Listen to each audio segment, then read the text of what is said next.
Je me nomme Sylvie Larvelettrier et je suis la présidente de l'ESV, équipe Saint-Vincent, Halte Vincent La Valentine.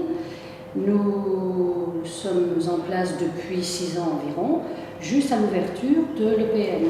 Notre mission, comme vous avez pu le constater hier, est d'accueillir les familles qui viennent au parloir visiter leurs enfants mineurs. Donc nous les accueillons en toute simplicité, nous les écoutons, nous les informons, nous pouvons leur donner des renseignements et les aider dans leur démarche. Nous sommes le SAS qui un peu les déstresse avant qu'ils rentrent au parloir, parce que tout le monde a intérêt à ce que le parloir se passe dans les meilleures conditions possibles. Les mamans sont très stressées, surtout lorsqu'elles viennent pour la première fois. Il est évident qu'elles sont très meurtries, parce que le choc, c'est la prison, pour elles c'est un choc. Donc notre équipe est composée de 20 femmes bénévoles chrétiennes qui accueillent les familles tous les jours de l'année. Bien, les étudiants cherchaient une collaboration et ils m'ont contacté. Ils nous avaient bien dit que cette action serait pérennisée au fil du temps. Donc c'est ce qui nous a séduits. Et on s'est dit pourquoi pas essayer de faire une collaboration avec les jeunes. Effectivement, ça rompra la barrière intergénérationnelle et puis ça leur permettra de mettre le pied à l'étrier d'une petite expérience professionnelle. Et je dois dire que nous sommes enchantés cette année parce que nous sentons que maintenant l'équipe est rodée et qu'il y a une collaboration un peu plus intense, si vous voulez. Et nous sommes ravis de cette collaboration. Alors déjà, elles nous apportent leur fraîcheur, parce que nous sommes toutes du 3e voire 4e âge, et ça nous fait plaisir de collaborer déjà avec des jeunes. Ensuite, elles ont de bonnes idées, on peut débattre de tous les sujets avec elles, et effectivement, nous pouvons mettre ces idées à profit.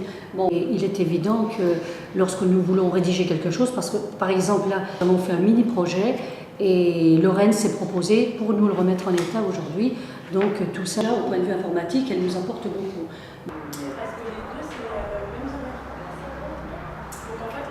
Avec les boulettes, si on ne veut pas faire la redistribution l'après-midi, pour pouvoir faire ici le matin. Le parloir de 9h est demandé à la porte d'entrée, merci. Peut-être que vous y alliez.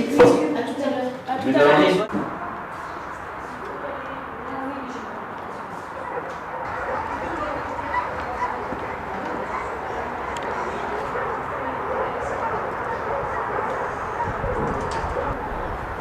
Comment ça se passe concrètement à Fenêtre-sur-Cour? Comment se passent les permanences? Quelles relations vous avez avec les personnes, les familles de détenus, les ex-détenus?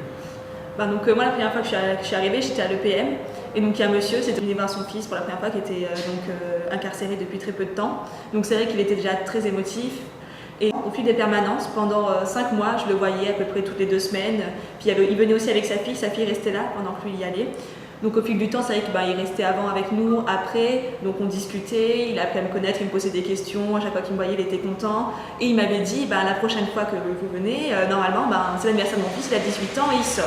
Du coup, moi j'arrive le samedi suivant, j'étais hyper contente de le voir.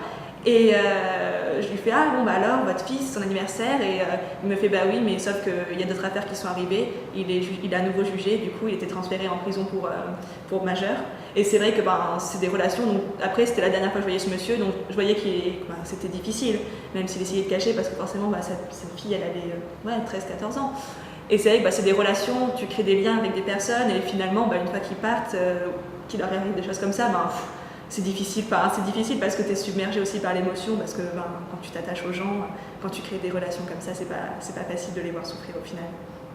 Donc du coup, c'est pour ça que pour créer des liens comme ça, il faut qu'on soit là de manière régulière. Parce que si les gens, tu les vois une fois tous les 3 mois, tu crées pas de lien avec eux, c'est pas possible. Donc en tant qu'étudiant aussi, il faut qu'on se pose quand même, on a des limites, on a un emploi du temps à respecter. On a un engagement et il faut être là toutes les 2 semaines ou le plus possible, justement pour créer des liens avec des gens. Parce que ils en ont besoin, on en a besoin aussi pour que l'association marche et que ça continue, quoi.